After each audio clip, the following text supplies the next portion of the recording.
Focalisons notre attention sur les psychothérapies individuelles, c'est-à-dire qui impliquent une relation entre un individu avec le diagnostic et un psychothérapeute. On a déjà dit quelques éléments.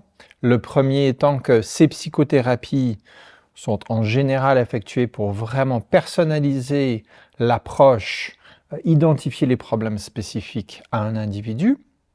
La deuxième est que les psychothérapies individuelles vont être intégrées en général à des interventions multimodales. Qu'est-ce qu'on entend par là? C'est-à-dire des interventions qui vont impliquer souvent de la pharmacologie, peut-être aussi des interventions groupales ou en famille, enfin des interventions dans le quotidien sur les compétences pour pouvoir bien généraliser les apprentissages.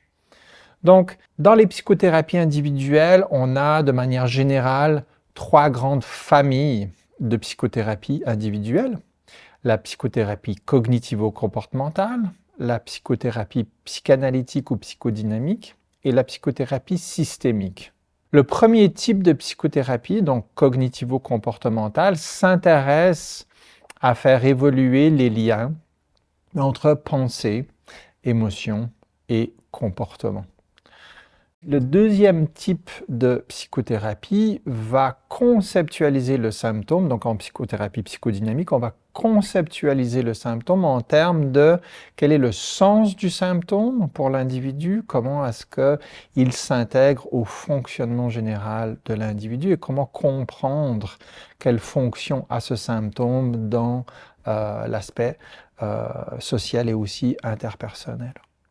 Enfin, en thérapie systémique, on est dans une approche qui est davantage intéressée aux interactions entre individus au sein d'un système, donc par exemple le système familial, et on va conceptualiser le symptôme comme ayant un rôle, une fonction dans un système, qu'il soit groupal ou dans un couple par exemple, dyadique, groupal, en classe, dans le groupe d'amis ou d'individus qui travaillent ensemble ou même au niveau familial. Comment est-ce que les symptômes, l'individu va en fait gérer, réguler ou s'inscrire dans un fonctionnement familial. Okay? Donc, on a ces 3 familles de psychothérapie qui vont intervenir de manière différente. Nous, dans ce MOOC, on va plus s'intéresser aux thérapies cognitivo-comportementales. Pourquoi? Parce que, en ce qui concerne le TDAH, les études, en particulier les études randomisées et contrôlées, donc les preuves scientifiques, si vous voulez, ont été surtout effectuées dans cette approche. Il n'y a pas vraiment d'études randomisées contrôlées en approche psychanalytique, psychodynamique, ni en approche systémique concernant les symptômes diagnostiques du TDAH en particulier. Donc on va plus se focaliser sur la thérapie cognitivo-comportementale. Pour illustrer l'approche cognitivo-comportementale, on va s'inspirer du modèle de Young et Brahman qui a fait l'objet d'études randomisées contrôlées et qui est une méthode qui consiste à vraiment personnaliser un traitement psychothérapeutique chez les adolescents et aussi chez les adultes. Alors c'est assez intéressant de prendre justement ce modèle qui suggère plusieurs étapes de changement chez l'individu qui va s'impliquer dans une psychothérapie. La première étape serait l'étape pré-contemplative, qui est une étape où l'individu en fait ne pense pas qu'il y a besoin de changement, il pense que tout va bien. Peut-être que son entourage va ne pas être d'accord et dire « Ah non, mais il y aurait peut-être besoin de faire des choses ». Mais à ce stade-là, l'individu, lui, ne s'engage pas à penser au changement. C'est seulement quand l'individu commence à identifier des besoins, peut-être de certaines modifications ou des problèmes auxquels il souhaiterait trouver des solutions, qu'on va dire que l'individu est à ce stade contemplatif. On va pouvoir contempler qu'il y a des besoins et peut-être qu'on devrait aller chercher de l'aide. Dans le troisième stade, on a un stade qu'on appelle le stade de préparation. Le stade de préparation est un stade où l'individu commence non seulement à identifier ses problèmes, mais aussi à planifier un certain nombre d'aménagements ou peut-être même de méthodes qu'il pourrait mettre en place pour faire évoluer la situation. Ceci est suivi du stade d'action où on va observer l'individu mettre en place des éléments, des techniques. Il va essayer finalement des choses pour voir quels effets il peut avoir sur les problèmes, les difficultés, les soucis qu'il a identifiés. Et puis enfin, on a le stade de changement qui est en fait un stade où l'individu essaie de maintenir les progrès tout en continuant à travailler sur les défis qu'il rencontre dans son quotidien. Ensuite, vous vous souvenez des cibles d'intervention dont on avait parlé? Alors, les cibles d'intervention ici, dont on va parler plus spécifiquement, ce sont les symptômes diagnostiques.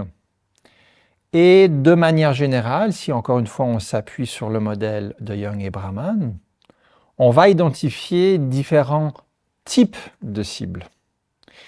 On va relever des cibles qui sont plus générales, comme par exemple travailler sur la motivation à se mettre au travail ou la motivation à faire ses devoirs, la motivation à suivre son courrier, toutes les tâches qu'il y a à la maison, etc., etc. Donc on est ici sur une cible qui est assez globale.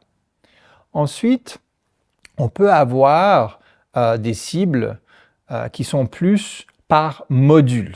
Donc on augmente au niveau de la granularité, on spécifie un peu plus, et puis les cibles modulaires vont par exemple cibler les manifestations d'inattention. Okay, donc identifier les manifestations d'inattention qui posent problème, et puis travailler de manière modulaire, à se dire ok, là on va prendre un certain nombre de séances pour travailler l'inattention dans le quotidien et les problèmes qui y sont associés. Okay? Et puis ensuite, on peut avoir des cibles qui vont être encore plus spécifiques. Les cibles spécifiques, ça va typiquement être ok, comment est-ce que je vais me mettre au travail pour faire mes devoirs? Comment est-ce que je vais trouver des solutions pour ne pas être en retard le matin? Donc vous voyez qu'on va du plus général au plus précis dans la formulation de nos cibles. Maintenant, vous pouvez peut-être être en train de vous demander, bon, quels sont finalement les principes d'intervention? Quelle serait une illustration finalement d'un processus psychothérapeutique en psychothérapie individuelle? Encore une fois, prenons un modèle cognitivo-comportemental, le modèle ABC, qui en fait décline 3 principes d'intervention. Dans le modèle ABC, on va vouloir, avec l'individu, identifier un problème particulier et en A, spécifier les antécédents qui vont faire surgir B, qui est, et là je dois tricher un peu, behavior, donc le comportement, okay, qui fait suite donc aux antécédents, le comportement qui pose problème et qui a des conséquences sur l'individu, des conséquences négatives pour lesquelles l'individu vient chercher de l'aide. Donc le modèle ABC spécifie cette séquence. On va déployer cette séquence pour comprendre le problème de l'individu et puis ensuite on va utiliser cette séquence ABC pour trouver des solutions. Donc imaginons un adolescent qui est en difficulté notamment par rapport à l'école. On le menace d'expulsion en lien avec son comportement en classe et on identifie que le comportement problème, le behavior problématique, c'est le bavardage. Okay? Et puis peut-être que cet adolescent est dans un stade contemplatif ou préparatoire où en fait il dit « ok, ouais, c'est quelque chose que j'aimerais changer ». Donc du coup, on va identifier les antécédents. Imaginons que cet adolescent identifie comme antécédent l'ennui. L'ennui en classe va être typiquement un antécédent qui va le pousser au bavardage. Il identifie peut-être un deuxième antécédent, par exemple la conversation entre 2 copains. Cette conversation-là va aussi peut-être initier une certaine impulsivité et puis du bavardage. Et les conséquences sont toujours les mêmes, c'est-à-dire qu'il va décrire que c'est toujours lui qui se fait blâmer pour la situation et puis il se fait expulser de la classe. Donc typiquement, on va travailler autour de cette séquence ABC et on va essayer de réfléchir ensemble à un certain nombre de solutions qui à chaque étape pourraient être apportées, qui pourraient être testées in vivo pour essayer de diminuer l'impact de ce type de comportement et aussi bien sûr de diminuer ses conséquences.